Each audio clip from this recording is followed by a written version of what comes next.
I'm Josh Scherer, aka Mythical Chef Josh, and this is everything I eat in a day.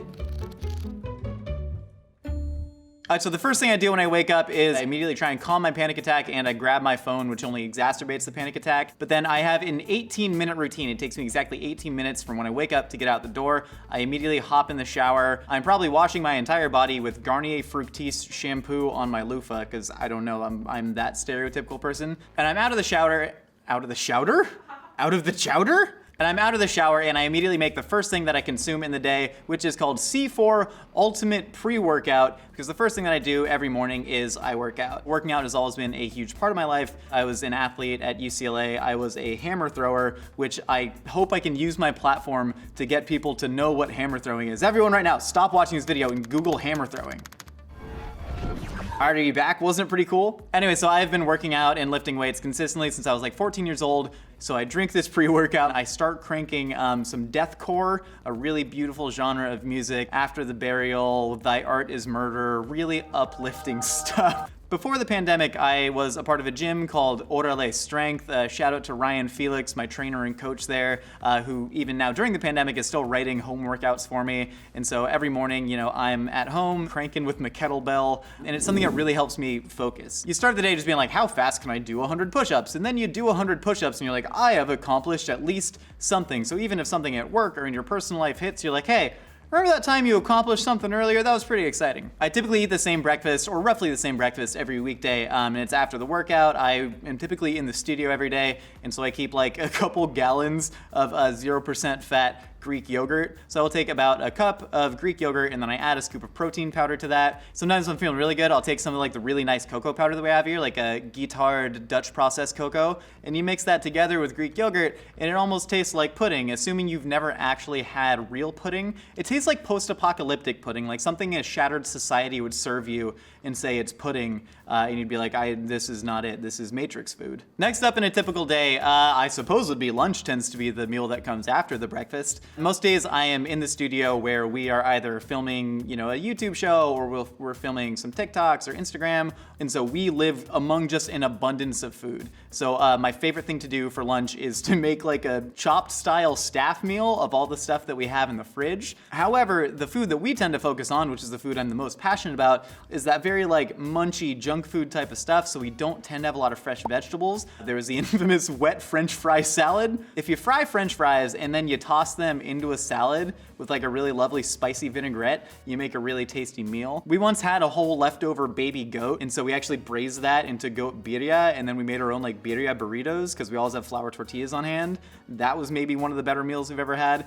Either that or we're getting, some takeout catering. There's so many awesome restaurants in LA, and especially to me in the Valley where our studio is. There's so many fun hole-in-the-wall places that do delivery, and right now especially it's awesome to be able to support them. People think that I would be a big snacker just because of how much I love food, especially snack-type foods, but I don't like to graze. Typically, I like to consume it all in one large, just orgiastic snack fest. That said, over the past week, I had eaten a string of especially spicy lunches, and then after I eat spicy food, I always want something sweet. And so I was complaining to Trevor, Nicole, and V, my coworkers, that I would like a single bite snack cake. Do we have any single bite snack cakes around? And they're like, what is a single bite snack cake? So I just described what I wanted, like one little morsel of like a chewy pastry type thing. So Nicole just ordered a tray of like fancy Danish butter cookies from Costco. And so now I have this. We call it Josh's Special Cookie Box, and they have hidden it from me so I don't eat them all in one sitting. Like, I don't know what this is, but it's like a caramel delight. It's like a little shortbread cookie covered in chocolate. I'm like a mogwai from the movie Gremlins. You can't feed me in the middle of the day because then I'll eat anything. Like you couldn't feed them after midnight. What I'm saying is I'm gonna turn into a gremlin. And then another weird thing about what, I use lunch in quotation marks. We use a phrase here at Mythical Kitchen that we say where dreams become food, which is kind of a nonsense phrase. But also I am like making the food of my dreams every day. And like I said, it's very much in that fast food, junk food realm. So, if I'm on set with a Crunchwrap Supreme that I've filled with pulled pork and sharp cheddar mac and cheese, I'm not gonna take one bite and then like throw that food away. No.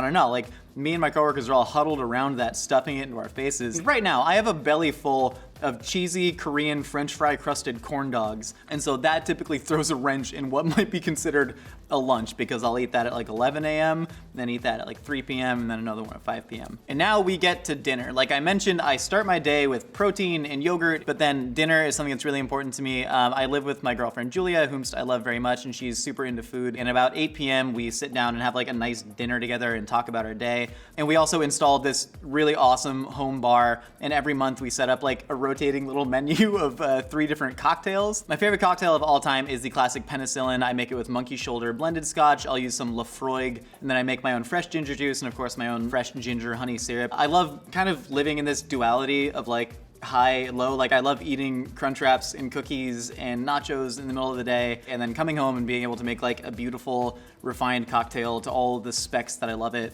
and then cook a really delicious meal. We typically meal prep, but not like meal prep. Like every weekend we'll order all our groceries and we'll kind of plan out a menu of what dinners we want to eat, and then I'll get home on the weekday and we'll just cook something absolutely delicious. One of my favorite weeknight dinners is Filipino chicken adobo, vinegar, soy, garlic, black pepper, and bay leaf. You just braise chicken down in that. It's so flavorful. Just eat that with a bunch of rice and greens. I love dinners so much. Late night snacking, I am a huge fan of. I try and not like go overboard with it, but you get a couple penicillins in ya, and I'm gonna want to visit the 12 pints of ice cream that I have in my freezer. That is the current number. It is an all-time high that I have had right now, but I have 12 pints of ice cream in my freezer. I will take 4 pints of ice cream, and I'll pop them all in the microwave for a couple seconds to loosen them up, and then I will take a spoon and I will eat like 2 bites of each, and then revisit my favorite one, and then make sure that's my last bite, and then put that back in the freezer, and that's my favorite thing to do. But the single best ice cream pint that's in my freezer right now, and also the best ice cream I've ever had in my life, it's from a local LA ice cream maker under the label Casa Coco. Her name's Mercedes Saucedo. It's a vegan, I believe, an almond-based genmaicha bergamot ice cream. It's like this incredible balance of savory and sweet, and it just like refreshes you all at once. If you have any artisanal ice cream recs, drop them down below. I will go through great lengths to find great ice cream. I actually don't get hangry. I think I actually get full-gry. Like if I eat a ton on set, especially a bunch of greasy food, and I'm just like got a belly full of like processed meats and fried food, I get kind of like angry when I'm asked to do things. So no, I don't get hangry, I get full-gry. There's not a single ingredient that I really avoid using. Like every ingredient has its place out there. I avoid lids. There's equipment that I avoid using. 1, toaster ovens. Hate that there's one on our counter. It's the biggest concession that I had to give up when I moved in with Julia. 2, pot lids. You just use another pot to cover the pot. Then you don't need a drawer for the lids. Then I can fill that drawer with weightlifting supplements that may or may not be a scam and not do anything at all. But I need to take them. They're like crystals. Weightlifting supplements are like crystals for bro. It's like astrology. It's like, it works only if you believe in it. There are 2 big ingredients that I always have on hand, and I think you could use these to season any single dish you want to make.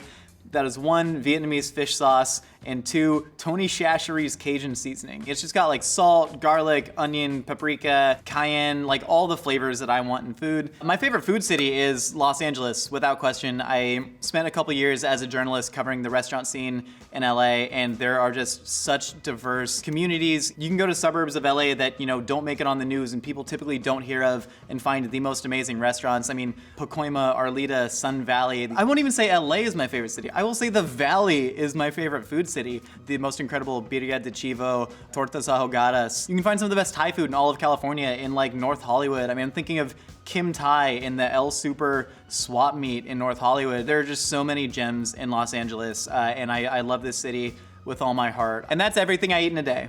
Thanks for watching, and check out the Mythical Kitchen YouTube channel. We launch new videos every week.